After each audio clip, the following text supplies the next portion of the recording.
sebagai pengetahuan ataupun perilaku kita. Saya tidak terlalu banyak akan menyampaikan sesuatu, saya juga ingin mendengar dan mengikuti kegiatan ini dengan seksama, menyimak apa yang disampaikan oleh guru kita bersama, Gus Muhammad Al-Fayad. Terakhir mungkin yang saya akan sampaikan bahwa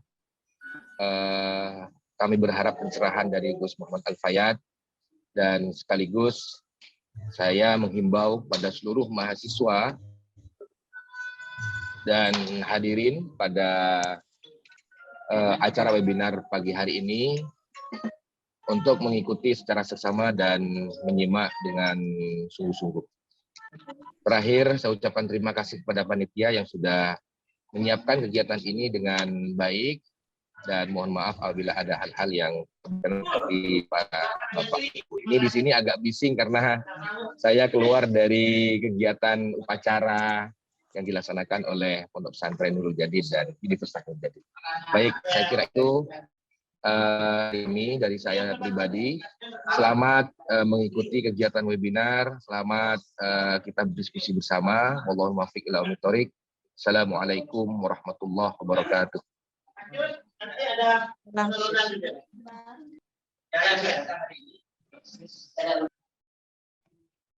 Baik, terima kasih saya sampaikan kepada Bapak Dekan, Bapak Dr. Ahmad Fawaid, atas sambutan dan wejangannya kepada kita semua. Baik, selanjutnya ialah acara inti dari webinar kemerdekaan pada pagi hari ini, yaitu memasuki pada sesi pematerian yang akan disampaikan oleh Kiai Muhammad Al-Fayad MPhil. Sebelumnya, saya akan membacakan terlebih dahulu kurikulum vitae. Lahir 14 Oktober 1985 di Probolinggo, Jawa Timur. Beliau mengenyam pendidikan dasar di Madrasah Ibtidaiyah Nurul Mun'im, Desa Karanganyar, Paiton. Lalu, beliau melanjutkan Sanawiyah dan Madrasah Aliyah di Pondok Pesantren An-Nukoyah, Sumeneb. Beliau melanjutkan pendidikan S1 di Universitas Islam Negeri Sunan Kalijaga, Yogyakarta pada program studi Akidah dan Filsafat. Kemudian beliau melanjutkan S2 di Universitas Paris pada jurusan Filsafat dan Kritik Kontemporer Kebudayaan. Beliau aktif menulis buku dan publikasi di sejumlah media massa dan jurnal seperti Media Indonesia, Koran Tempo, Jawa Pos, Suara Merdeka, Duta Masyarakat, Surya Pikiran Rakyat, Mata Baca, Islamlib.com, Potensia, dan lain-lain. Dan dari tangan beliau lahirlah sejumlah buku, di antaranya Dekonstruksi Derrida, Teologi Negatif Ibnu Arabi, dan Filsafat Negasi. Baik, tanpa berlama, marilah kita saksikan dan dengarkan secara seksama penjelasan yang akan dijelaskan oleh pemateri kita pada pagi hari ini, itu Kiai Muhammad Al-Fayad MPhil. Waktu dan tempat kami haturkan.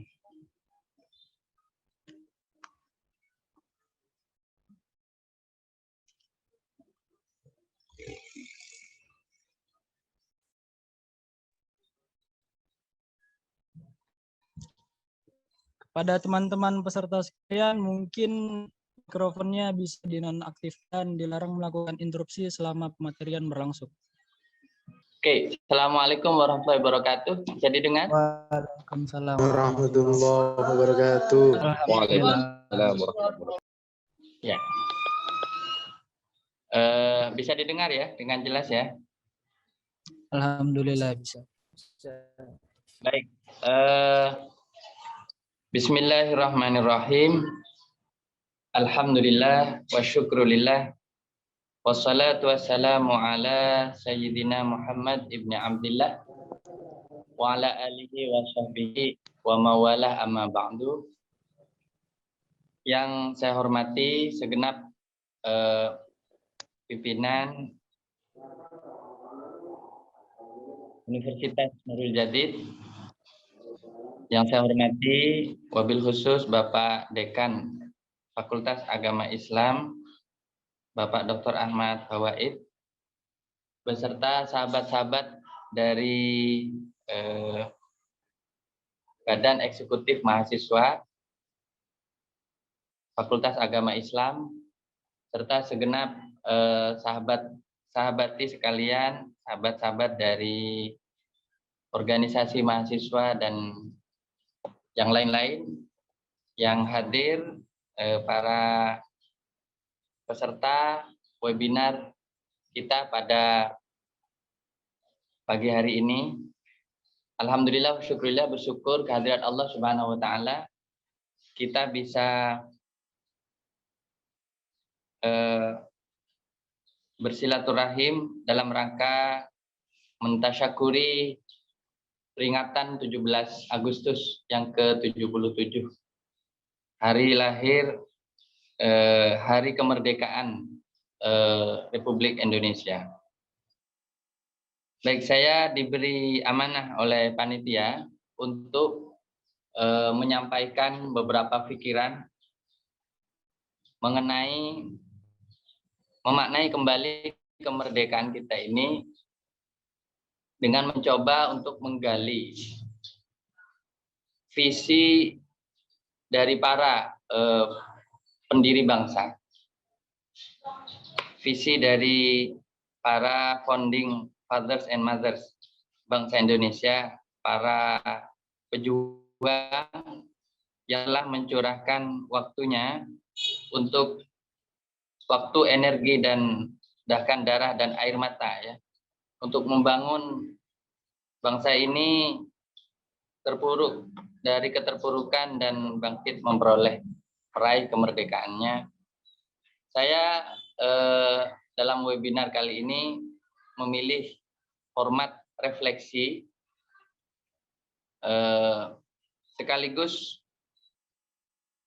pembacaan ya atas beberapa teks yang pernah oleh tokoh bangsa kita, sehingga kita harapannya bisa lebih dekat mengenal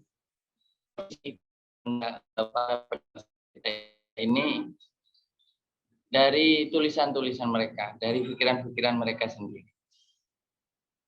Nanti saya minta bantuannya dari teman-teman panitia untuk menampilkan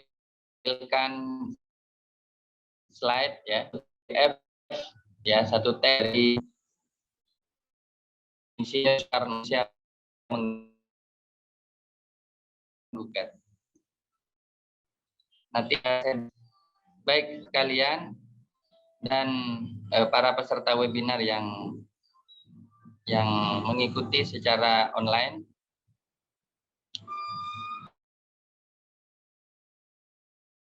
ingin memulai dari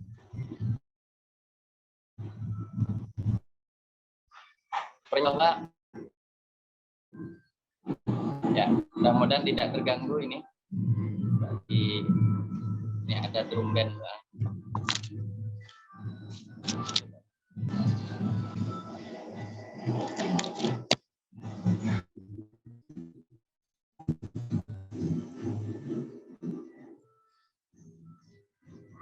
Masih lama.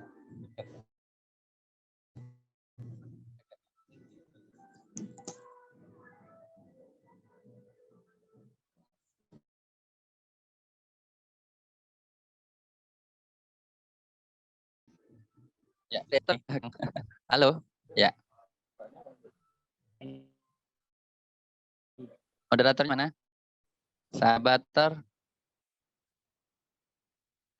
ya, kalau tidak bisa didengar, ini kayaknya ada gangguan di mikrofon.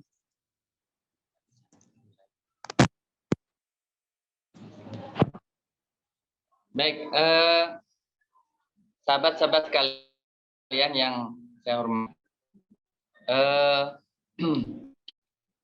mulanya mimpi untuk merdeka itu adalah suatu mimpi subversif. Jadi kita telusuri, Anda bisa membayangkan Indonesia selama lebih 200 tahun hidup dalam penjajah. Secara bergantian, bertubi-tubi dijajah oleh bangsa-bangsa lain, ya, yang datang ke bumi Nusantara ini dengan berbagai macam motif, dari awalnya motif ekonomi hingga akhirnya mereka settle, ya, mereka menduduki, mereka menjadi koloni, mendirikan koloni di sini. Selama itu kita mengetahui bahwa para penjajah, mulai dari bangsa Portugis, Spanyol, ya, ini yang paling akhir adalah gelombang penjajahan yang dilakukan oleh Belanda dan Jepang. Kita mengetahui bahwa beban pikiran yang belum Indonesia sangatlah berat. Bisa dibilang penderitaan mereka hampir terjadi setiap hari.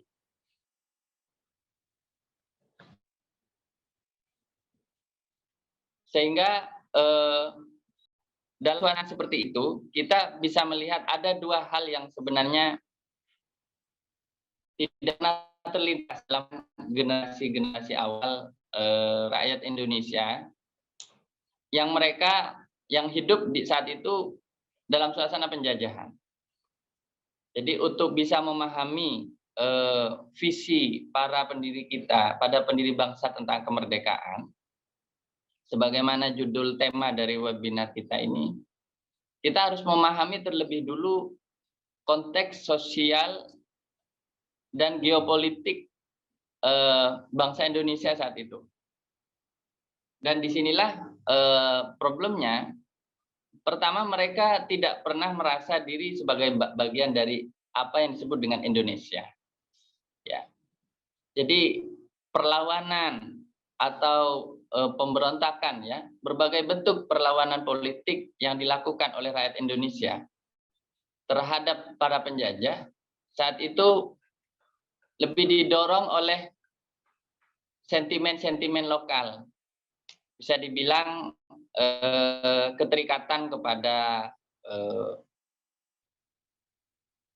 raja, kepada tokoh ulama yang mereka hormati, ya, yang ratusan tahun tentu telah lebih dulu berperan penting di bumi Nusantara ini. Nah, dalam suasana seperti itu yang terjadi selama beratus-ratus tahun, jadi dua yang absen. Pertama, gagasan tentang Indonesia itu sendiri. Jadi Indonesia itu bisa dibilang sebagai satu gagasan yang menggambarkan keutuhan sebuah bangsa, itu sesuatu yang baru. Itu adalah gagasan dari akhir abad 19 dan awal abad 20, ya.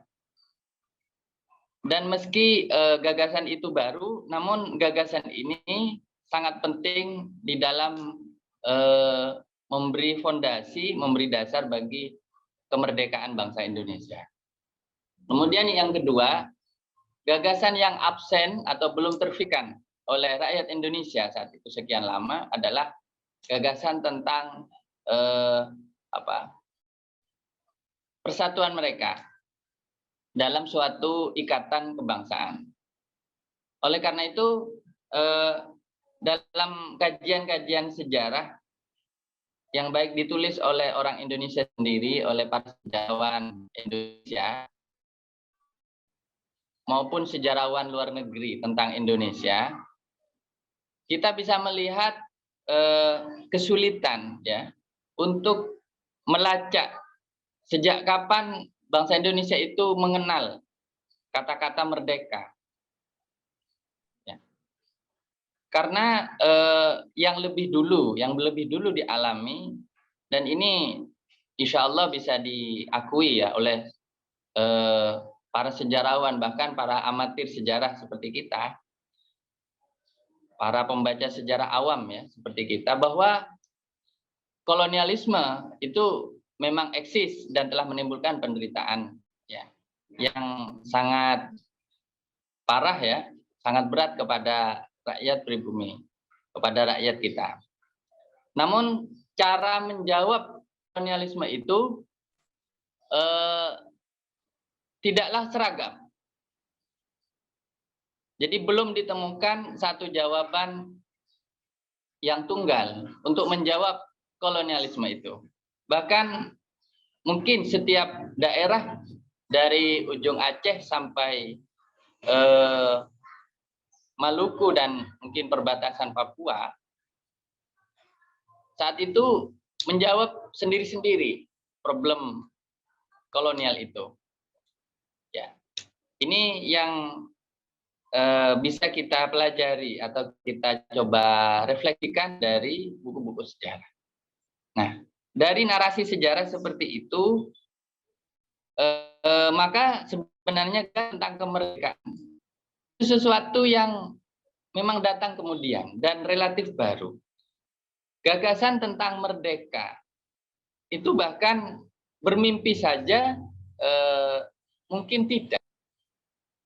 Ya, mereka rakyat Indonesia hidup di dalam suatu ketegangan terus-menerus tentunya dengan penjajahnya. Khususnya ketika penjajah itu mulai berlaku semena kepada penduduk pribumi, juga kepada tokoh-tokoh pribumi dari kalangan bangsawan ya atau tokoh adat di Aceh atau ulama di berbagai pelosok desa di Indonesia.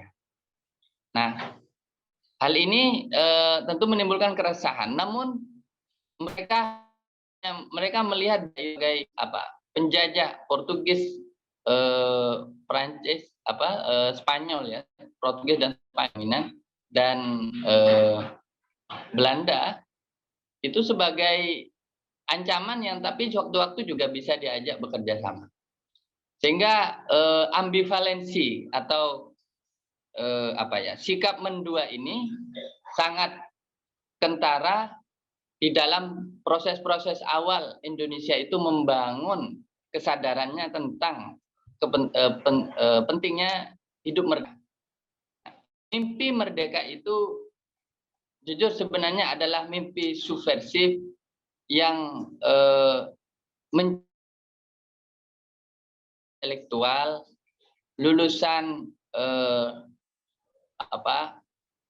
perguruan tinggi atau sekolah-sekolah modern di barat, dan juga mimpi itu juga disemai oleh para tokoh muslim ya, para ulama, hasil dari kontaknya dengan gagasan-gagasan serupa di negara-negara lain. Saat itu misalnya kita mengenal salah satu figur tokoh pendiri bangsa beliau ya, yaitu Syekhona Muhammad Khalil Bangkalan. Itu saya menyebut beliau sebagai salah satu tokoh pendiri bangsa juga karena beliau berperan di balik lahirnya banyak gerakan-gerakan kebangsaan. Antara lain lahirnya Nahdlatul Ulama. Di dalam salah satu tulisannya Syekh Khalil menulis Hubbul Auton Minal Iman. Itu sebuah makalah. Nah, mencintai negeri-negeri itu ada sebagian dari iman.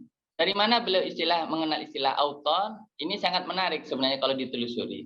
Karena istilah-istilah tentang bangsa itu bisa dibilang adalah hasil interaksi dari para generasi intelektual dalam arti luas ya, termasuk para ulama dengan gagasan-gagasan kemerdekaan yang berkembang di Timur Tengah dan di Eropa.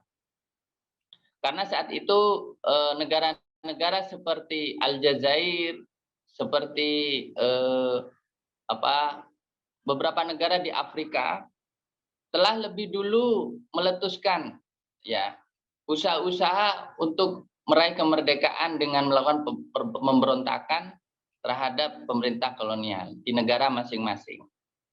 Jadi ini yang pertama. Sehingga saya perlu tegaskan bahwa ide kemerdekaan itu bukan produk satu orang saja.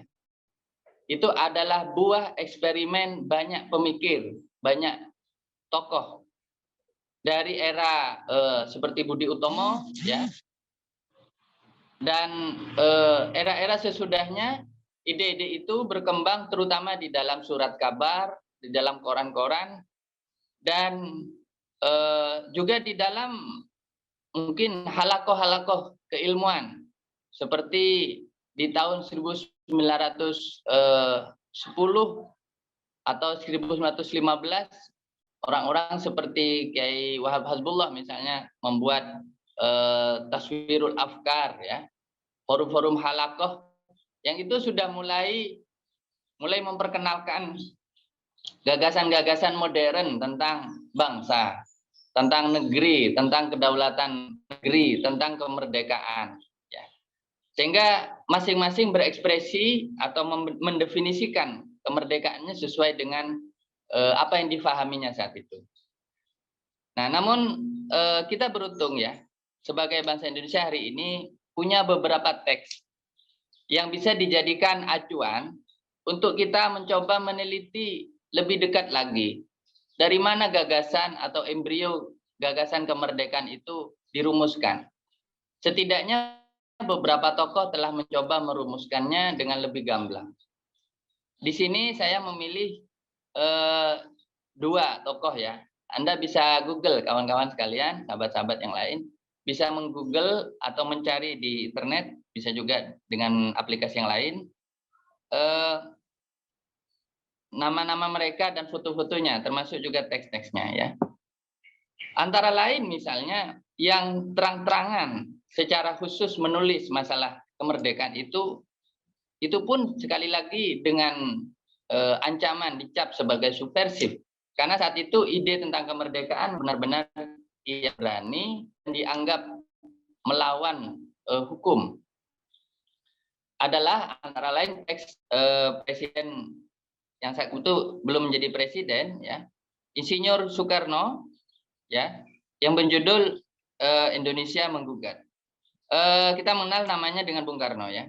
Bung Karno menulis beberapa teks, ada juga Mencapai Indonesia Merdeka dan beberapa teks atau pidato atau rekaman pidato yang lain. Dan juga ada teks yang juga sangat berpengaruh menjadi pamflet bagi kaum pergerakan. Saat itu teks dari Tan Malaka, ya, yang juga bernama Asli Hussein, ya, seorang tokoh Minangkabau, seorang intelektual Muslim juga beliau itu. Namun beliau beraliran kiri, ya, beraliran sosialis.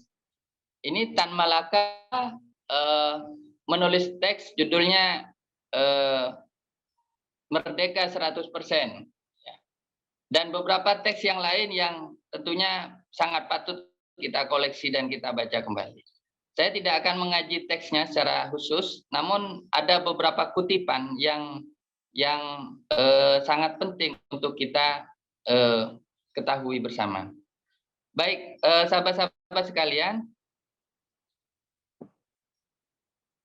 saya pernah membuat sekolah, judulnya dulu namanya Sekolah Kolonialisme, itu bersama teman-teman IAINJ, dulu masih Institut Nurul Jatid, di mana saya mengkaji sebenarnya kolonialisme itu apa artinya, ya.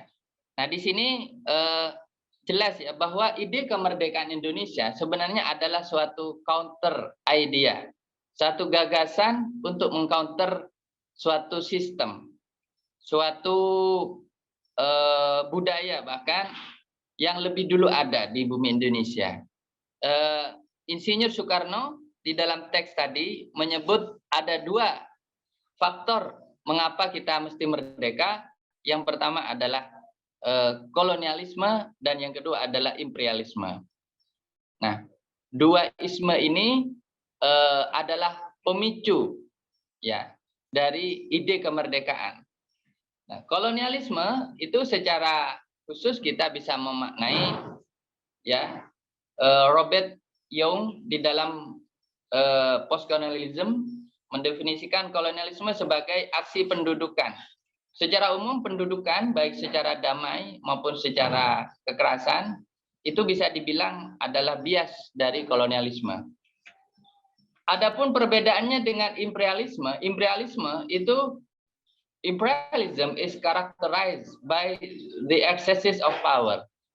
Jadi imperialisme perbedaannya dengan kolonialisme adalah imperialisme dicirikan oleh penggunaan kekuatan militer ya secara khusus dan nantinya kekuatan politik dan ekonomi untuk menguasai tanah jajahan. Sehingga imperialisme ini bisa lebih luas daripada kolonialisme. Sebagai contoh hari ini kita hidup dalam imperialisme juga ya, antara perang dagang antara Cina dan Amerika. Namun kita tidak secara langsung dikoloni oleh Amerika Serikat dan Republik Rakyat Cina atau RRC. Baik, disinilah Bung Karno melakukan satu analisa. Nah, tulisan Bung Karno sendiri sebenarnya adalah sebuah pledoi atau pembelaan terhadap dirinya karena beliau bersama beberapa tokoh pemuda di penjara ya, antara lain Mas Kun Supriyadinata dan Gatot Mangko Praja. Tahun 1930 bulan Agustus beliau bisa ditampilkan ya slide-nya. Tak tolong teman-teman panitia bisa tampilkan slide-nya. PDF yang saya kemarin kirim. Ya. Tak tolong ya bisa ditampilkan Mas. Itu fotonya Bung Karno ya, fotonya. Oke.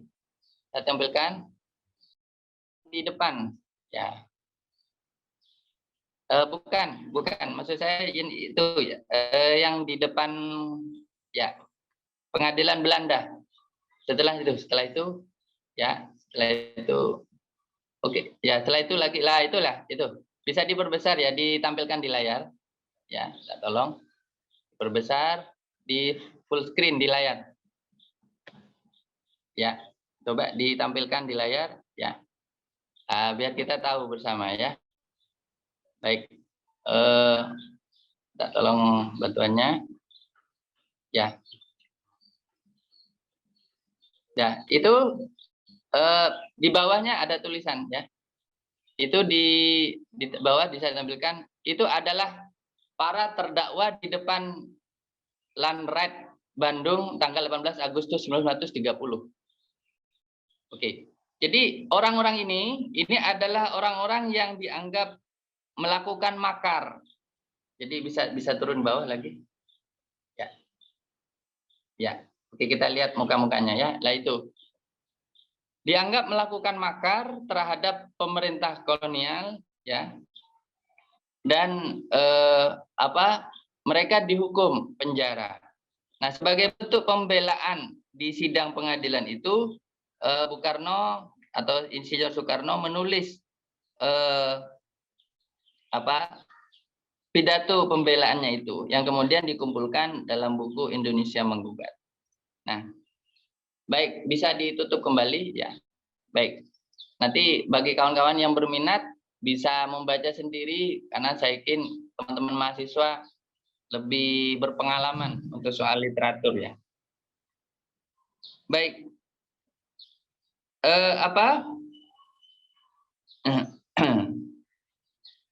Di sini Bung Karno, Presiden Soekarno, Insinyur Soekarno sebelum menjadi presiden, secara tegas memberikan argumen-argumen mengapa penjajahan yang dibawa oleh Belanda itu menimbulkan penderitaan. Ya. Jadi dia mengcounter terlebih dulu mitos yang diciptakan oleh bangsa penjajah, bahwa penjajahan itu adalah membawa peradaban dan kemajuan. Nah, memang pada awalnya janji setiap setiap pihak kolonial, ya, termasuk antara Belanda yang sangat getol menyuarakan janji ini adalah kami datang untuk kebaikan rakyat Indonesia. Waktu itu belum ada Indonesia. Kami datang untuk kebaikan rakyat Hindia Belanda. Kami ingin memajukan ekonomi. Maka mereka memang membangun banyak hal, ya, membangun kereta api, membangun fasilitas-fasilitas publik, dan seiring waktu, ya, mereka juga menancapkan pengaruhnya di dalam negeri. Nah, disinilah Bung Karno mengatakan, memang, ya, penjajahan di halaman 13, penjajahan membawa pengetahuan, membawa kemajuan, membawa kesopanan. Saya ingin menyampaikan anekdot kecil, ya, bahwa salah satu produk penjajahan yang masih kita nikmati dan sekarang jadi budaya, itu antara lain pakaian dalam wanita itu produk penjajahan itu ternyata itu datang dibawa oleh penjajah yang disebut sekarang dengan bra itu, ya. Itu ternyata dulu warga pribumi, kita tahu kayak orang di Bali, bahkan di Jawa secara umum, itu tidak pernah memakai pakaian penutup dada. Ya, ini warga asli seperti itu. Itu yang membawa adalah seorang bangsawan Perancis sedang dan dia ikut rombongan Belanda, gitu, ya. Dia prihatin melihat orang pribumi tidak pakai baju menurut definisi dia. Akhirnya dia beri pakaian. Dia bikin pakaian, ya, ini bukan porno, ya, ini sejarah, ya. Jadi biar tahu sejarahnya, teman-teman, ya. Jadi pakaian itu kemudian dijual mahal. Ya, pakaian itu dijual mahal, dan karena yang mahalnya di Prancis itu disebut le coton. Ya, le coton itu artinya yang mahal. Ya, dan nama itu kemudian diadopsi menjadi bahasa Indonesia. Nah, ini contoh, ya. Jadi mereka membawa misi pemberadaban. Mereka menganggap bahwa rakyat kita ini terbelakang, miskin, ya, kurang beradab, kurang tahu tata cara, sopan santun, dan seterusnya. Nah, inilah yang dibalik oleh bahwa dia membantah. Sepertinya di permukaan sampulnya, covernya, kolonialisme itu baik. Namun sebenarnya kolonialisme itu jahat. Karena apa? Di dalam kolonialisme itu ada hal yang diperas, yaitu sumber daya ekonomi bangsa yang dijajah. Dan di situ Cino mengungkapkan banyak sekali data-data dari terbitan Belanda sendiri, ya, tentang rampasan, ya, yang dilakukan oleh pemerintah kolonial terhadap negeri jajahan yang itu Indonesia. Nah, ini pertama mengenai kolonialisme, dan kolonialisme sangat berkaitan erat dengan imperialisme, karena imperialisme itu adalah bisa dibilang adalah kepentingan global dari negara-negara penjajah ini untuk meluaskan pengaruhnya ke negara yang lain. Jadi dua kembaran, ya, kolonialisme dan imperialisme inilah yang menjadi alasan Bung Karno itu menyatakan kami rakyat Indonesia akan selamanya menderita selama hidup di dalam dua sistem ini. Saya akan membacakan sendiri teksnya di halaman 65, ya, dari dokumen yang tadi dibagi. Oleh sebab itu, maka selama suatu negeri masih bersifat jajahan, ya, selama suatu negeri masih bersifat protektorat ataupun daerah mandat, Pendek kata, selama suatu negeri masih belum sama sekali leluasa mengadakan aturan-aturan rumah tangga sendiri, maka sebagian atau semua aturan-aturan rumah tangganya sendiri mempunyai cap yang imperialistis adanya.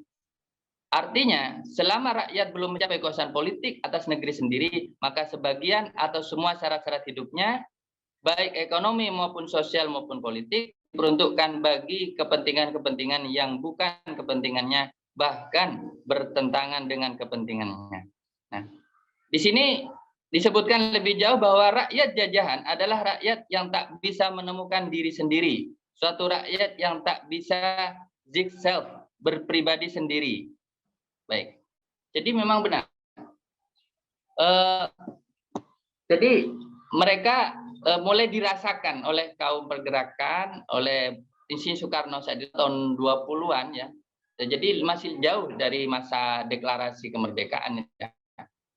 Kira-kira masih 20 tahun lebih ya, atau setidaknya 30 sampai 40 tahun pergerakan itu sudah mulai menemukan gagasan yang inti, yaitu merdeka. Dan merdeka ini didefinisikan dalam hubungannya dengan kolonialisme dan imperialisme. Nah, di sini sebenarnya saya mencoba mencari lagi referensi ya, dan saya menemukan bahwa ternyata Belanda itu sebenarnya tetap menawarkan Indonesia itu lebih baik kondisinya. Dia menawarkan opsi yang disebut dengan negara protektorat. Negara protektorat itu mirip seperti sekarang ada istilah Commonwealth, negara persemakmuran. Inggris, ya jajan-jajan Inggris, antara lain Australia misalnya, bergabung di bawah negara persemakmuran. Artinya apa?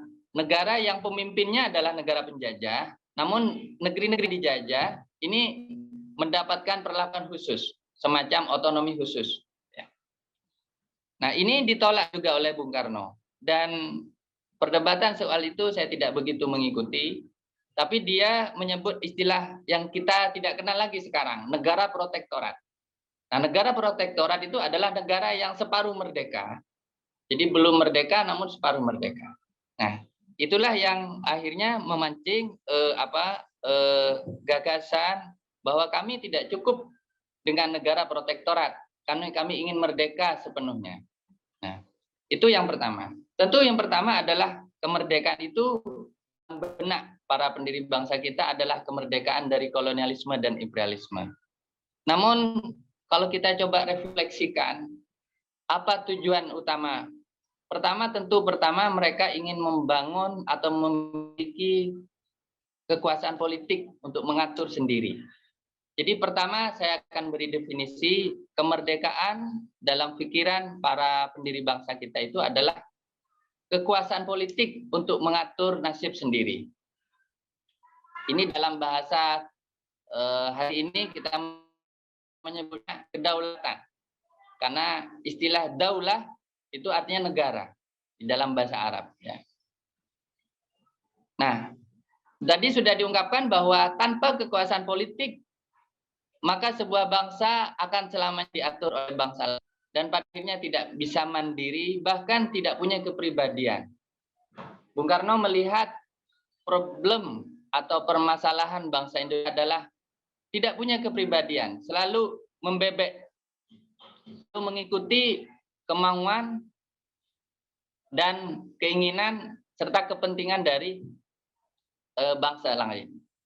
Ya, itu yang pertama. Terus yang kedua, di dalam teks-teks seperti yang ditulis oleh Tan Malaka dalam Merdeka 100% misalnya, di situ jelas seruannya, tuntutannya merdeka itu artinya membangun keadilan ekonomi.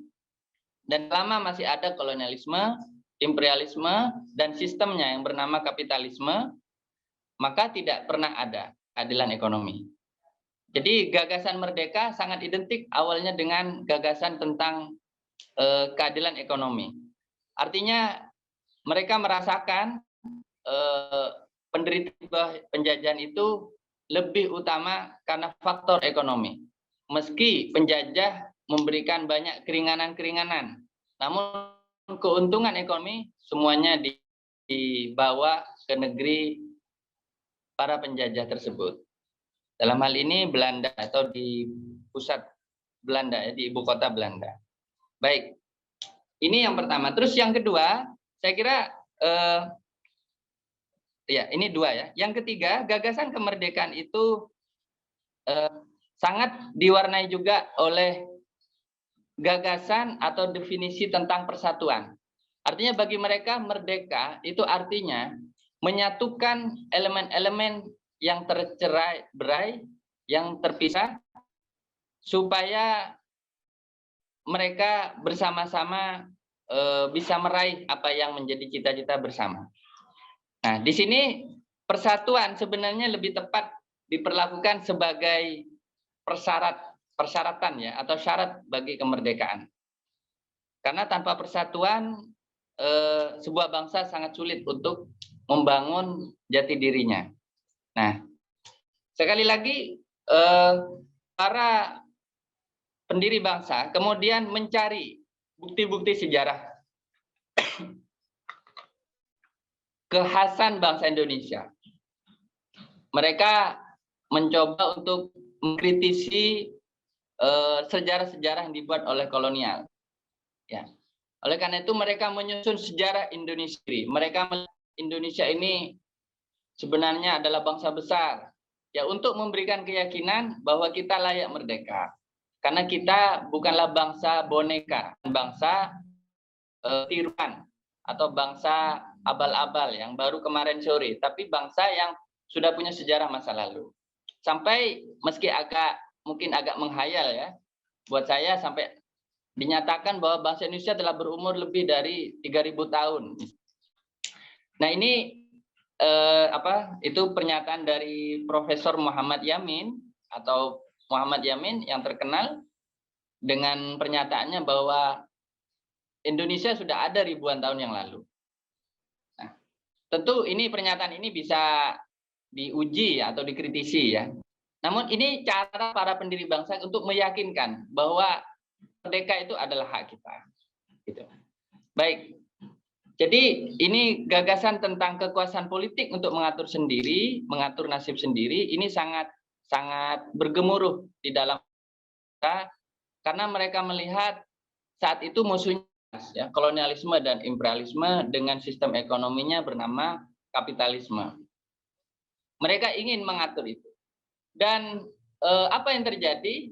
Memang bisa dibilang periode-periode awal pra kemerdekaan sampai deklarasi kemerdekaan, yaitu proklamasi ya 1945, itu sangat diwarnai oleh oleh perebutan soal politik. Jadi kemerdekaan dimaknai secara politik dan ekonomi. Nah, di sini saya ingin melihat sejarah ya, bahwa sebenarnya ya proklamasi kemerdekaan Indonesia yang kemudian menimbulkan polemik panjang. Bahkan Belanda baru tahun 2000-an ini mengaku Indonesia, dan Belanda sebagai pihak penjajah. Mungkin kawan-kawan belum begitu banyak mendengar ya, bahwa Belanda sampai tahun 2000 belakangan ini dia mengakui kemerdekaan Indonesia. Belanda dari dulu selalu mengatakan Indonesia adalah bagian dari Belanda. Itu sampai tahun 2000 belakangan ini. Jadi lebih 40 tahun buku-buku sejarah di Belanda. Saya pernah datang ke satu wilayah tempat pertemuan Republik Indonesia Serikat. RIS rapatnya yang dihadiri oleh Bung Hatta di kota Den Haag. Saya pernah lewat kebetulan tanpa sengaja. Itu saya menemukan memang di Belanda itu belum dianggap negara yang benar-benar merdeka. Ya. Jadi kenapa Belanda kemudian datang lagi tahun 1949 untuk menyatakan aksi militer kedua? Itu karena Belanda memang tidak pernah menganggap Indonesia merdeka. Nah, oleh karena itu kita bisa sebenarnya ya kemerdekaan Indonesia itu adalah proses yang tidak selesai, yang selalu berproses. Itu yang pertama. Yang pertama adalah tentunya Indonesia bisa merdeka dalam tanda petik juga berkat jasa Jepang. Karena di dalam transisi ketika tahun 42 Jepang masuk ke Indonesia menggusur Belanda, ya, Jepang memberikan banyak peluang-peluang bagi rakyat Indonesia untuk merdeka, antara lain dengan membentuk tentara-tentara seperti PETA, tentara Hizbullah.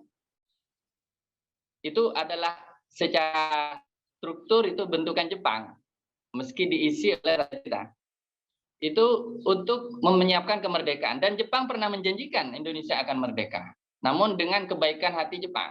Nah, ini yang menimbulkan polemik sehingga para pejuang kemerdekaan saat itu tidak menerima keinginan tersebut. Dia para pejuang lebih sepakat kita terus berperang sampai mati untuk meraih kemerdekaan, bukan hasil dari pemberian bangsa lain. Nah, sampai seperti cara menjaga, ya, martabat bangsa kita itu di hadapan bangsa-bangsa yang lain. Jadi memang gagasan kemerdekaan ini inti sebenarnya adalah kedaulatan politik yang ada di dalam benak para pendiri bangsa kita. Nah, namun tentunya dalam masa transisi penjajahan Jepang yang sangat singkat, namun sangat mempengaruhi karena menimbulkan banyak sekali perubahan di dalam negeri, ya. Kita melihat kurangnya ada dua atau beberapa paham nasionalisme yang berkembang. Ini sebuah buku yang meneliti bahwa nasionalisme atau bangsa itu dilakukan oleh para pendiri bangsa. Ada yang berusaha mendasarkan nasionalisme kepada Islam, bahwa kita berjuang merdeka karena agama Islam memerintahkan kita untuk menjadi bangsa yang merdeka. Ada yang mendasarkan pada gagasan tentang HAM, human right, tentang hak-hak asasi manusia. Kemudian dia mengatakan tidak boleh bangsa kita itu berdasarkan agama tertentu. Semua bangsa kita harus diperlakukan sama, tidak boleh ada unsur agama, ya. Ada, itu sangat sekuler, ya, itu nasionalisme sekuler. Kemudian ada yang mendasarkannya pada etnik, makanya. Ada beberapa orang seperti beberapa tokoh pendiri bangsa yang datang dari luar Jawa, misalnya dari daerah Sulawesi, dari Kalimantan, dari Sumatera. Mereka mengatakan kita merdeka karena leluhur kita, nah gitu kan. Dulu itu adalah bangsa merdeka.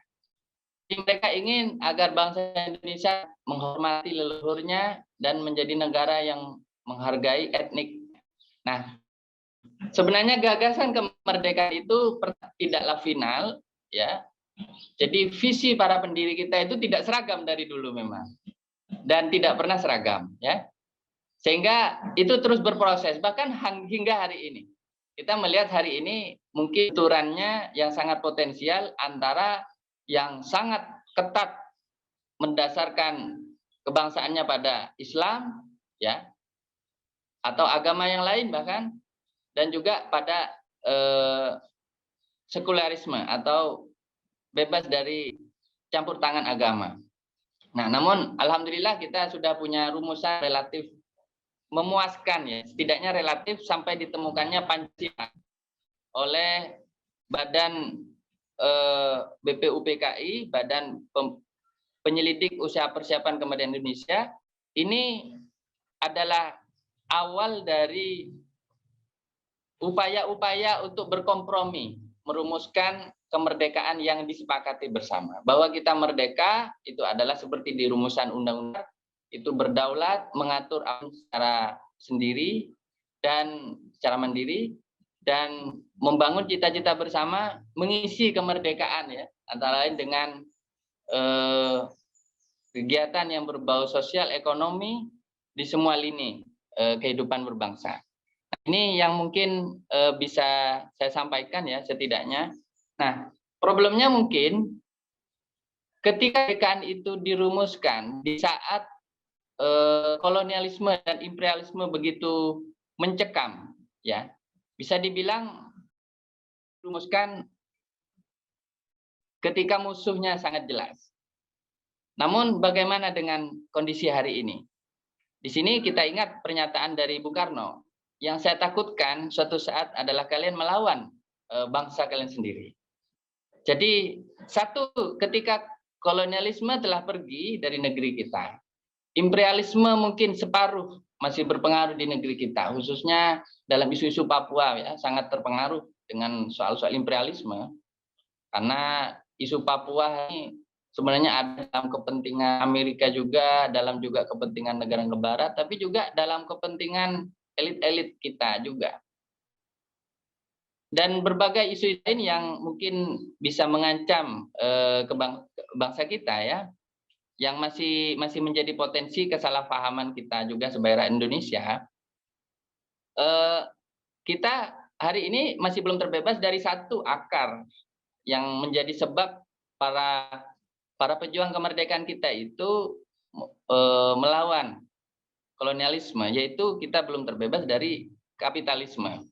Justru kapitalisme itu menjadi sistem yang dianut di Indonesia sejak pemerintahan Orde Baru yang mengklaim sebagai Orde Baru, yaitu dari tahun 1967 ya, yaitu ya. Jadi sampai tahun 2000 sampai tahun 1998. Dan kita sekarang masuk dalam fase yang lebih lanjut dari kapitalisme yang bernama neoliberalisme. Jadi memang di dalam hal ini kemerdekaan yang pernah dirumuskan oleh para founding fathers and mothers kita itu menjadi seolah-olah sangat jadul gitu hari ini. Kenapa? Pertama karena tidak ada lagi musuhnya, kolonialisme sudah tidak ada. Lalu kita mau melawan siapa? Kita mau merdeka dari apa? Kalau bagi contoh, kalau kita saya ingin merdeka dari ketimpangan, dari kebodohan, itu satu yang abstrak ya. Jadi oleh karena itu, kalau dulu jelas merdeka dari kolonialisme, berdaulat sendiri. Nah sekarang kira-kira generasi milenial atau generasi pasca Orde Baru ini ya, generasi reformasi lah bisa dibilang, itu punya satu peluang justru untuk memaknai kemerdekaan dengan lebih luas. Tentunya dengan kondisi sosial, politik, dan semua kondisi ideologis, keagamaan, budaya hari ini yang jauh lebih rumit daripada tahun-tahun 1940-an atau di masa-masa revolusi fisik. Ya. Saya mungkin yang bisa saya sampaikan sebenarnya banyak hal yang bisa kita renungkan ya. Dan saya punya pernyataan bahwa Indonesia hari ini justru mengalami kesulitan untuk merdeka 100% bukan oleh pihak lain tapi dari perilaku elitnya justru.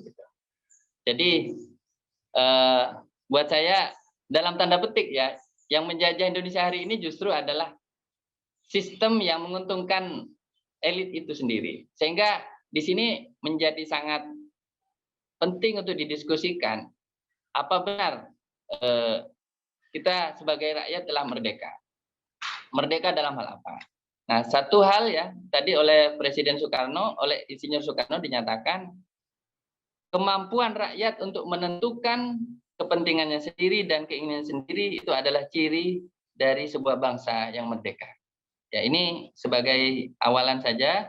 Semoga cukup bermanfaat dan mohon maaf atas keterbatasan serta kekurangan serta kekhilafan kami. Dan Allah yakum ajmain. Assalamualaikum warahmatullahi wabarakatuh.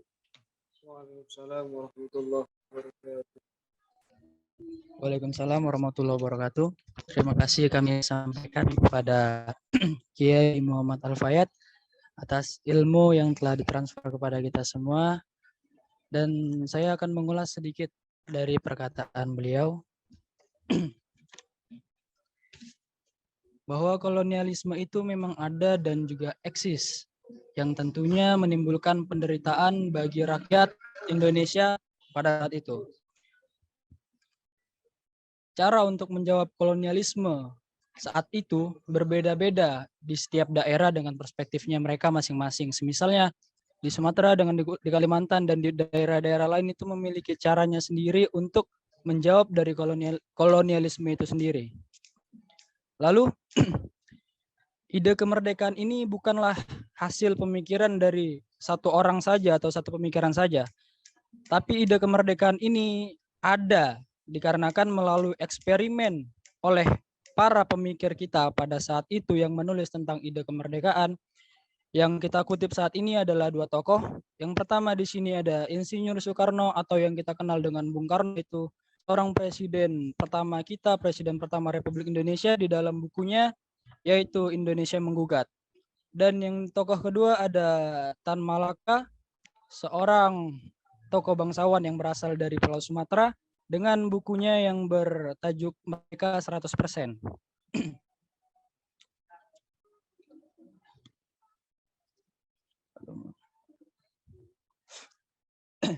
Lalu pada saat itu, pada zaman itu, Bung Karno ini melakukan analisa atau pledoi untuk membela dirinya dikarenakan beliau ini dan beberapa rekannya yang sudah dijelaskan oleh penyaji dan juga sudah ditampilkan di slide tadi, seperti Mas Kun, Pradinata, dan juga Gatot Mangkupraja. Karena mereka ini dianggap melakukan perlawanan kepada pemerintah kolonial pada saat itu.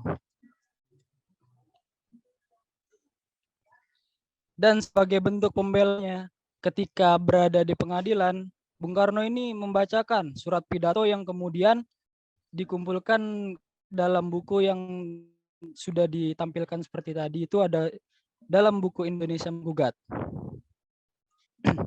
Dan yang disampaikan juga oleh pemateri kita tadi, bahwa penjajahan yang ada pada saat itu sebenarnya juga membawa sesuatu, dalam hal ini membawa pengetahuan dan juga membawa peradaban. Banyak hal-hal yang saat itu juga dibawa oleh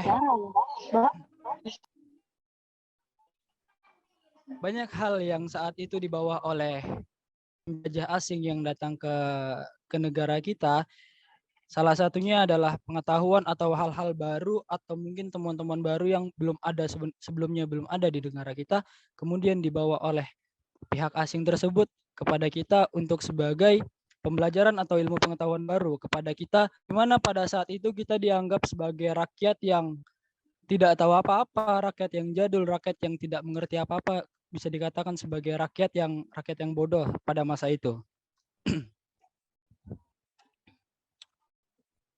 Lalu dijelaskan juga tadi oleh pemateri bahwa kolonialisme itu sebenarnya hal baik, tetapi ada beberapa hal yang tentunya dirampas di dalam kolonialisme tersebut. Tentunya hal-hal yang dirampas tersebut seperti sumber daya alam ataupun kekayaan alam yang ada di negara tersebut. Dan juga kolonialisme berkaitan erat dengan yang namanya imperialisme. Bagi negara-negara besar yang menduduki suatu negara kecil tertentu, untuk apa? Untuk memperluas daerah kekuasaannya.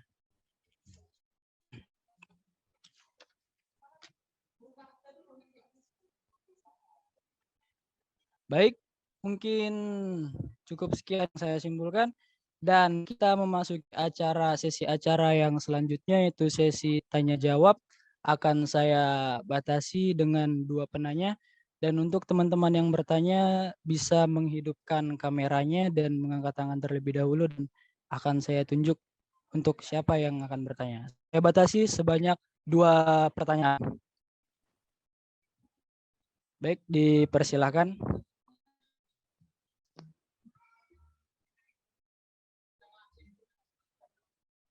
Dan untuk teman yang ingin bertanya bisa memperkenalkan identitas dirinya, nama dan asal universitasnya.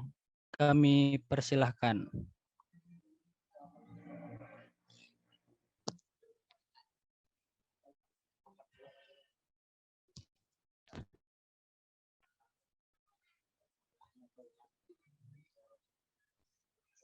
Baik, kepada Saudara Ahmad Raihan, mungkin bisa mengaktifkan kamera dan mikrofonnya terlebih dahulu dan memperkenalkan dirinya. Kami persilahkan kepada Saudara Ahmad Raihan.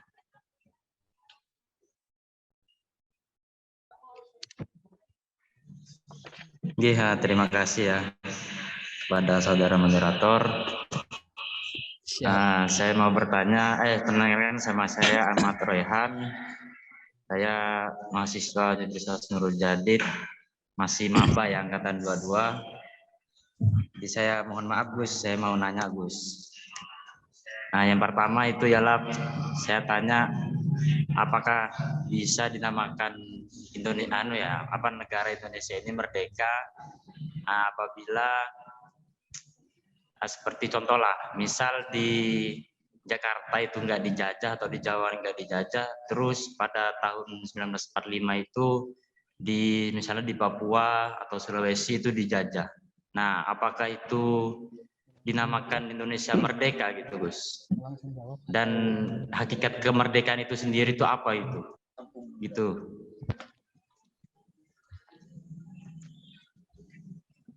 Gitu moderator. Ya, baik. Kita tampung pertanyaannya. Dan untuk penanya kedua, kami persilakan untuk mengangkat tangannya terlebih dahulu dan mengaktifkan kamera serta mikrofonnya.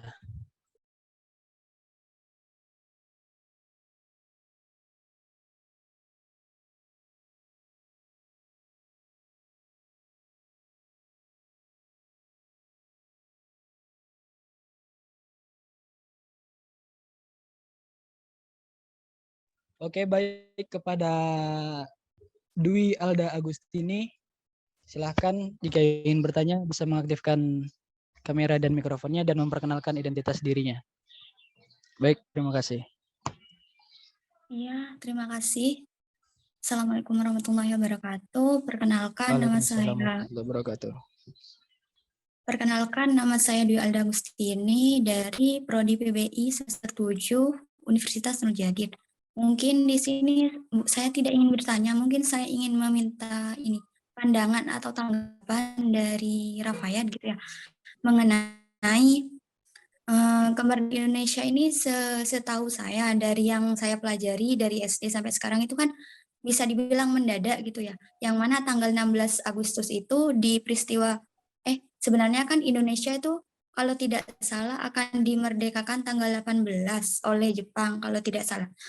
Akan tetapi pada tanggal 16 Agustus itu yang saya tahu Bung Karno dan Bung Hatta itu kan diculik gitu ya oleh kaum muda ke Rengas Dengklok untuk dipaksa untuk memerdekakan Indonesia secara sendiri gitu tanpa embel-embel dari kolonial Jepang gitu. Oleh karena itu kan pada malam harinya teks proklamasinya dirumuskan dan akhirnya keesokan harinya di tanggal 17 Agustusnya dikumandangkanlah kemerdekaan Indonesia. Nah, menurut Rafayat itu apakah itu kan bisa dibilang persiapannya itu kan mendadak gitu ya. Apakah itu sudah cukup gitu kayak dalam waktu 1 hari untuk merumuskan teks proklamasi yang mana itu kan akan diakui oleh seluruh negara Indonesia gitu. Apakah itu tidak terlalu mendadak gitu? Mungkin itu aja. Makasih.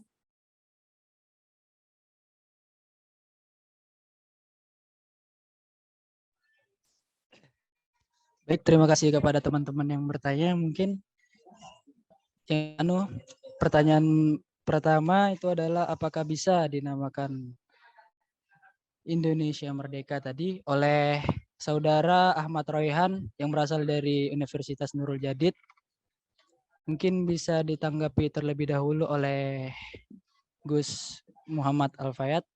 Kami persilakan.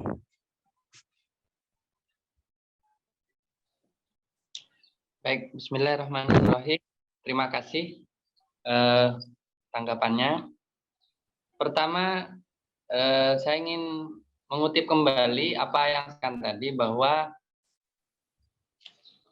kemerdekaan itu sangat terkait dengan gagasan persatuan. Jadi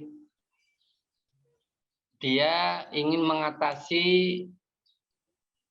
provinsialisme atau cara berpikir menurut lokal masing-masing. Oleh karena itu, kalau kita mengacu ke pemikiran para founding fathers and mothers ya, tidak bisa disebut merdeka kalau satu daerah belum merdeka. Sebagai contoh, jika rakyat Aceh atau rakyat Sumatera belum merdeka, maka Indonesia belum bisa dibilang merdeka. Nah, untungnya ini mungkin secara kesejarahan tampak seperti suatu betulan sejarah. Meski saya yakin itu adalah bagian dari takdir Allah yang luar biasa kepada bangsa kita, bahwa proklamasi kemerdekaan itu dibacakan pada saat hampir sebagian besar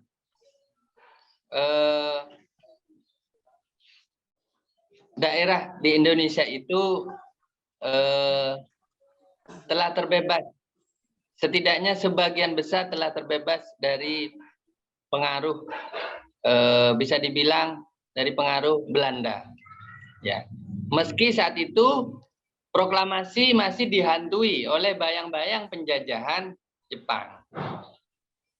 Jadi ini memang dalam posisi yang kepepet ya.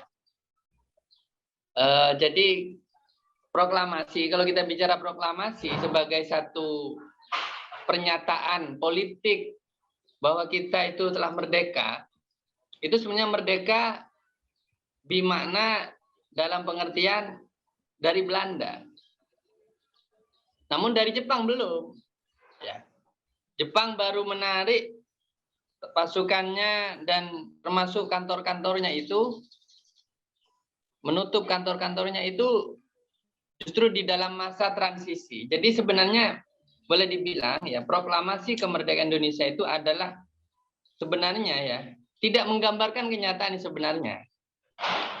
Jadi proklamasi itu hendak menggambarkan kenyataan sebenarnya, tapi lebih berupa harapan. Sekaligus pernyataan yang memberi harapan bahwa sebentar lagi Indonesia akan merdeka. Kira-kira begitu. Walaupun di dalam proklamasi tidak dinyatakan demikian. Justru di dalam proklamasi dinyatakan kami bangsa Indonesia menyatakan diri. Jadi menyatakan diri dulu, soal merdeka beneran belum. Gitu.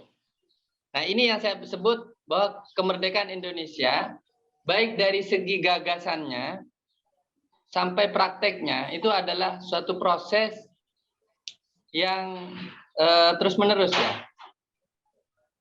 Yang tidak pernah final dari dulu sampai sekarang. Ya, kalau gagasannya sudah mulai lebih final setidaknya, tapi prakteknya tidak pernah final.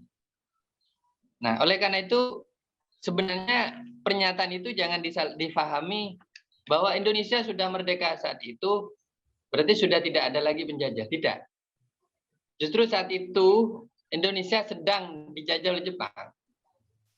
Jadi tahun 45, namun tahun 45 itu Indonesia sudah mulai berani untuk memukul Jepang dengan pernyataan itu antara lain ya, secara politik Indonesia punya keuntungan mencuri kesempatan ketika Jepang saat itu sedang lumpuh akibat serangan sekutu, maka di saat itulah para tokoh menyatakan diri merdeka.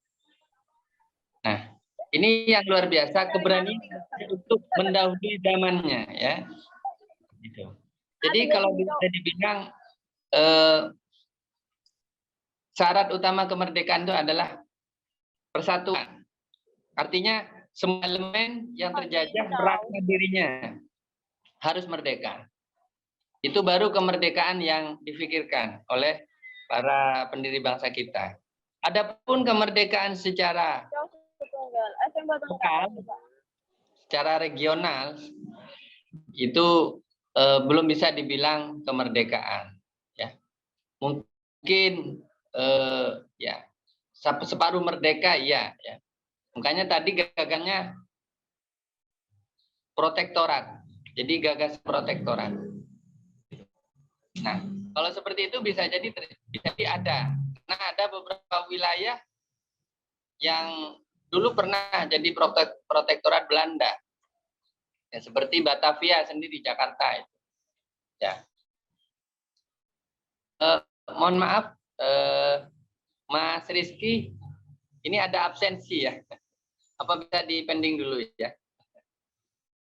Ini agak mengganggu ya. Baik. Ya baik, untuk teman-teman mohon fokus terlebih dahulu pada penjelasan dari pemateri. Baik, terima kasih. Baik, terkait dengan persiapan proklamasi yang mendadak, memang sangat mendadak karena saat itu memang ada dalam ancaman, masih dalam bayang-bayang kolonialisme Jepang. Sehingga sekali lagi pernyataan proklamasi tidak bisa dianggap sebagai penggambaran atas kenyataan bahwa Indonesia memang telah merdeka. Saat itu belum. Justru Indonesia sampai tahun 49, 50 awal itu masih berjuang untuk merebut kemerdekaan. Ya, artinya Belanda datang kembali tahun 47 sampai 49. Belanda berusaha untuk mengkoloni kembali. Belanda berusaha untuk menyerah kembali bangsa kita. Ya, itu artinya Indonesia belum benar-benar merdeka. Oleh karena itu sangat pantas ya jika ada seruan istilah merdeka 100%. Karena memang mungkin ada merdeka yang 50%. Dan jadi saya kira itu. Jadi merdeka itu bukanlah suatu proses ketika kita sudah merdeka kita selesai. Tidak, tapi di situ ada proses untuk terus menyempurnakan kemerdekaan. Nah, jadi kemerdekaan itu mungkin naik turun ya. Dan itu dibuktikan di tahun-tahun awal setelah 17 Agustus 1945. Nah, kapan Indonesia definitif merdeka? Sebenarnya bukan 17 Agustus 45. Justru ketika Indonesia itu sudah berhasil, itu bisa bilang definitif merdeka, ketika Indonesia sudah berhasil membangun, membuat undang-undangnya dan undang-undangnya sendiri. Jadi ya kemerdekaan itu sangat sulit untuk kita batasi sampai tahun berapa karena prosesnya sekali lagi cukup panjang, bahkan sampai tahun 60 awal Indonesia itu masih setidaknya dijajah ya oleh aturan-aturan hukum Belanda. Misalnya di bidang pertanahan, hukum agraria kita itu memakai hukum pertanahan Belanda sampai tahun 1960 dengan lahirnya Undang-Undang Pokok Agraria.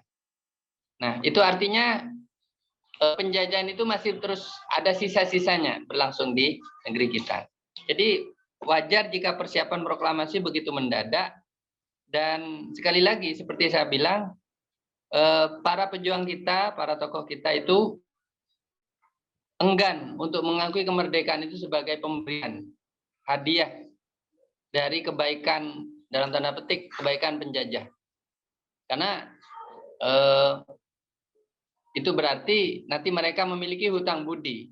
Dan kalau sebuah bangsa memiliki hutang budi, ini sangat berbahaya. Ya, bangsa itu akan tidak punya sejarahnya sendiri, tidak punya jati dirinya. Dia akan mudah untuk tunduk kepada bangsa lain. Ya, jadi ini saya kira keberanian yang luar biasa saat itu dan artinya tidak menganggap kemerdekaan itu sebagai pemberian cuma-cuma atau bersyarat dari bangsa ini.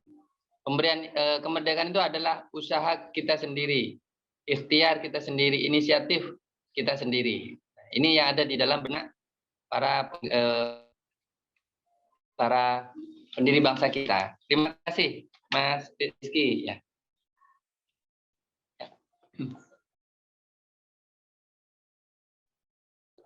Baik, terima kasih atas jawabannya. Lalu dilanjutkan pertanyaan kedua tadi dari Dwi Alda Agustini berasal dari Universitas Nurul Jadid. di mana meminta tanggapan mengenai kemerdekaan Indonesia pada saat itu. Baik, bisa langsung dijawab oleh penyaji. Kami persilakan. Mohon maaf, sekaligus saya jawab tadi yang ya. Mungkin terakhir saja kalau ada yang masih bertanya. Ya.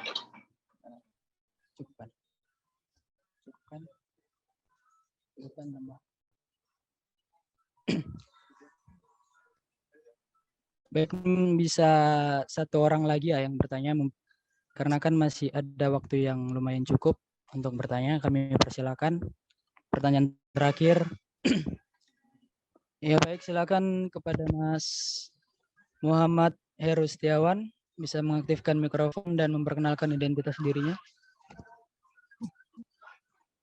Oke, baik. Assalamualaikum warahmatullahi wabarakatuh. Waalaikumsalam warahmatullahi wabarakatuh. Saya berasal dari UIN Fatmawati Soekarno Bengkulu. Saya ingin bertanya, seperti yang dikatakan Bung Terry bahwasanya Indonesia ini banyak sekali penjajah-penjajah. Ya, sampai saat ini bahwasanya penjajah yang sangat masih berkeliaran yaitu musuh bangsa itu sendiri. Nah, pertanyaannya, bagaimana cara menyelesaikan antara persaingan antara bangsa dan bangsa untuk menerapkan kemerdekaan Indonesia? Baik, sekian. Wassalamualaikum warahmatullahi wabarakatuh. Waalaikumsalam warahmatullahi wabarakatuh. Terima kasih. Pertanyaannya Mas Muhammad Heru, mungkin bisa langsung ditanggapi oleh penyaji kita. Saya persilahkan.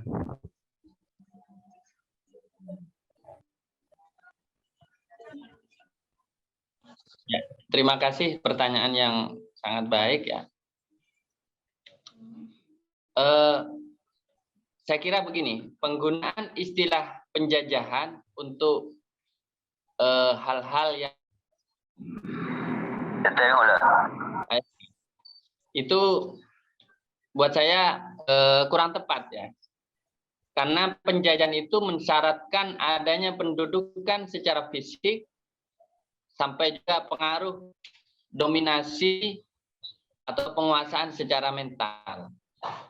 Nah, namun bisa dibilang bahwa orang-orang yang masih membuat sengsara rakyat Indonesia hari ini dengan melakukan tindakan korupsi, ya, konglomerasi, ya, artinya akumulasi kekayaan dan memperkaya diri, ya, mereka lebih tepat disebut sebagai kaum atau orang-orang yang menjalankan eksploitasi.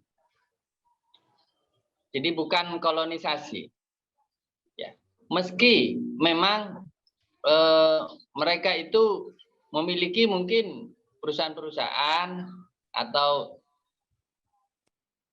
kebunan ya, atau yang banyak beroperasi di luar Jawa ya, di mana ribuan hektar itu dimiliki oleh perorangan, oleh swasta, oleh para pengusaha. Artinya rakyat Indonesia terusir, ada sebagian dari rakyat kita yang terusir atau tergusur dari tanahnya sendiri, dari hutannya sendiri, dari lingkungan hidupnya sendiri. Namun kita tidak bisa menyebutnya mereka sebagai penjajah 100%. Ya memang mereka melakukan hal-hal yang dulu sebagian dilakukan oleh para penjajah. Namun mereka lebih tepat adalah orang-orang yang melakukan eksploitasi. Ya. Kita lebih melihat yang terjadi di Indonesia ini adalah fenomena imperialisme ya yang masih terus berlanjut. Jadi artinya kepentingan ekonomi global yang masuk ke Indonesia melalui kaki tangannya, melalui elit-elitnya, yang pada akhirnya membuat bangsa kita tetap tidak bisa mengatur apa-apapun dengan mandiri. Nah, bagaimana cara menghadapinya? Tentu ini sebenarnya hal seperti ini telah terjadi di awal-awal Republik Indonesia sendiri. Ketidakpuasan rakyat terhadap perilaku elit, itu khususnya di era demokrasi liberal ya, di mana banyak sekali kasus korupsi saat itu.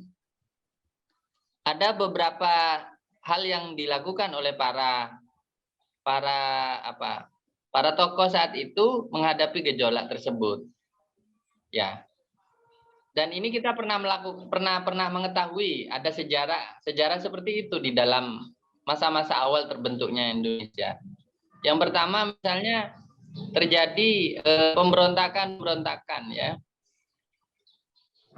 Sampai seperti muncul mereka itu membentuk negara sendiri, negara dalam negara. Seperti PRRI, Pemerintah Revolusioner Republik Indonesia Semesta. Kemudian juga muncul pemberontakan di Aceh, Sumatera Utara, dan seterusnya. Artinya tahun 53 itu pemberontakan digerakkan oleh tokoh adat. Ya. Dan ada muncul Tengku Daud Beruh yang muncul sebagai pimpinan militer, serta banyak sekali ada NII, DII, dan Darul Islam, ya, atau Darul Islam, Negara Islam Indonesia, dan seterusnya. Banyak sekali yang melakukan hal itu di awal-awal. Itu pernah kita alami masa-masa seperti itu. Hanya ketidakpuasan terhadap elit, ya tidak mesti karena ekonomi, tapi juga karena politik. Nah, itu menjadi faktor ancaman disintegrasi awal kita sebagai bangsa. Jadi yang dilakukan mereka dulu memberontak. Dan yang kedua, tapi pemberontakan ini ya dengan cepat padam juga, atau dipadamkan lebih tepatnya, diberangus ya oleh pemerintah Soekarno. Ya, termasuk antara pemberontakan yang berusaha bangun negara Madiun saat itu isunya ya. Meski ini menjadi polemik luar biasa. Itu pemberontakan digerakkan oleh PKI Muso. Nah, dan berbagai banyak hal-hal respon yang dilakukan oleh reaksi yang dilakukan oleh. Nah, untuk saat ini bagaimana?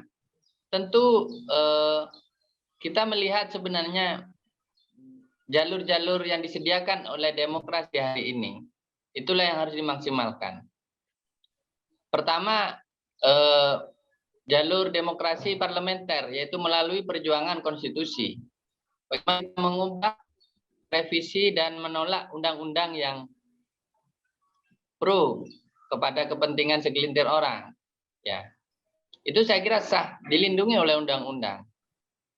Artinya kita punya kebebasan untuk menyatakan berekspresi seperti itu. Meski yang terjadi adalah undang-undang itu dipaksakan untuk tetap berlaku ya. Kemudian yang kedua, tentu ada yang disebut dulu oleh Malaka sebagai aksi massa itu. Nah, itu juga sah sebagai satu cara kita melakukan ekspresi politik.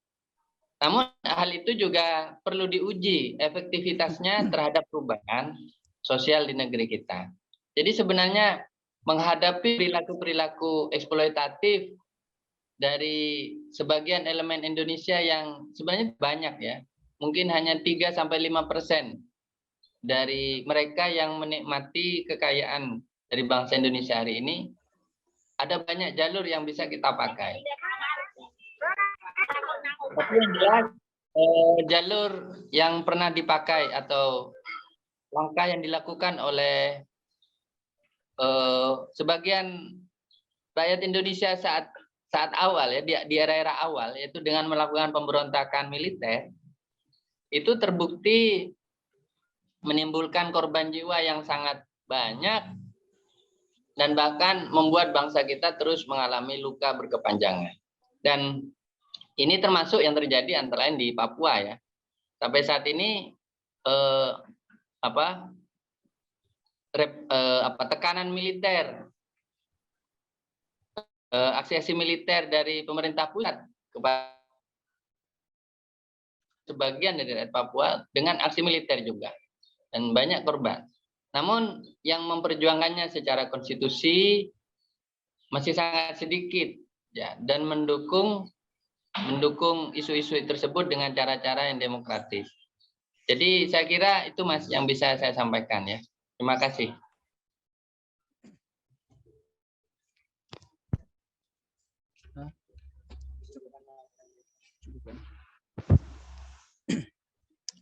Baik, para peserta yang kami banggakan, demikianlah webinar kemerdekaan yang bertemakan menggali visi pendiri bangsa tentang kemerdekaan Indonesia.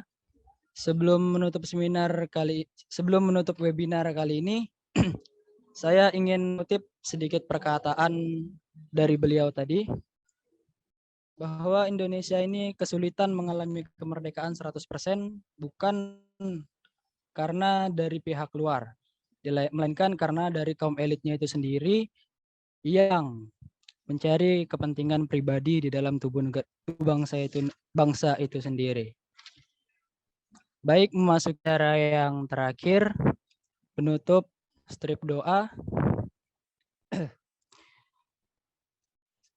Sebelumnya terima kasih saya ucapkan kepada Bapak Dekan Fakultas Agama Islam yang sempat bergabung bersama kita di awal acara tadi, Bapak Dr. Ahmad Fawaid MTHI, dan terima kasih sebesar-besarnya kami sampaikan kepada materi kita yang berkenan bergabung untuk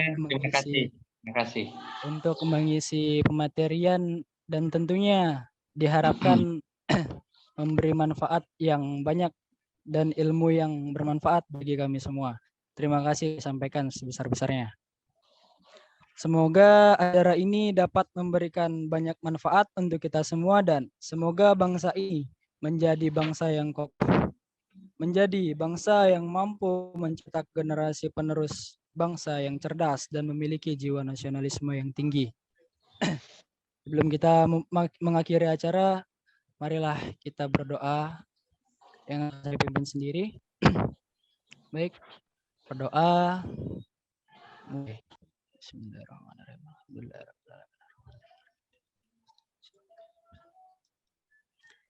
Amin. Alhamdulillahirabbil alamin. Tibalah kita di penghujung acara, dan saya selaku pembawa acara, jika dalam penyampaian dari pemanduan dari awal hingga akhir acara terdapat kata atau sikap yang tidak berkenan kepada teman-teman peserta, saya mohon maaf yang sebesar-besarnya. Wassalamualaikum warahmatullahi wabarakatuh. Waalaikumsalam. Sebelumnya saya minta perhatian terlebih dahulu teman-teman, seluruh peserta.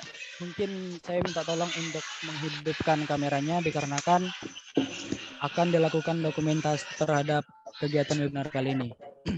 Mungkin teman-teman semua bisa mengaktifkan terlebih dahulu kameranya untuk sesi dokumentasi yang akan dilakukan oleh panitia. Terima kasih saya sampaikan kepada seluruh peserta dan seluruh panitia yang telah berpartisipasi pada webinar pagi menjelang siang hari ini, dengan harapan semoga webinar kali ini, acara kali ini bermanfaat bagi kita semua dan barokah. Mohon kepada seluruh peserta dapat mengaktifkan terlebih dahulu kameranya karena panitia akan melakukan dokumentasi acara.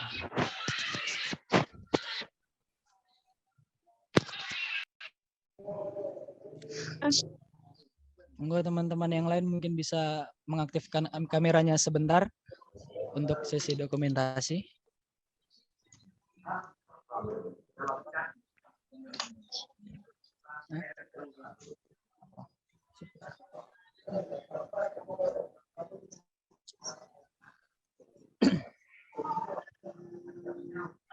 Ready, Pur?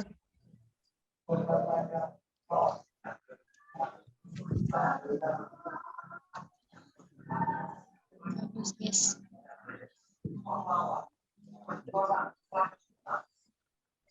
Ya baik, terima kasih. Terima kasih saya sampaikan kepada seluruh teman-teman peserta yang telah bergabung dari awal acara hingga akhir acara. Semoga apa yang kita ikuti dan kita dengarkan secara seksama tadi memperoleh manfaat, dan tentunya ilmu yang ditransfer oleh penyaji tadi semoga bermanfaat bagi kita semua. Amin. Dan semoga dapat bertemu di acara webinar lainnya pada kesempatan lainnya. Mungkin cukup sekian dari kami panitia webinar kali ini. Mohon maaf apabila ada kekurangan dalam penyajian webinar kali ini. Wassalamualaikum warahmatullahi wabarakatuh. Waalaikumsalam warahmatullahi wabarakatuh.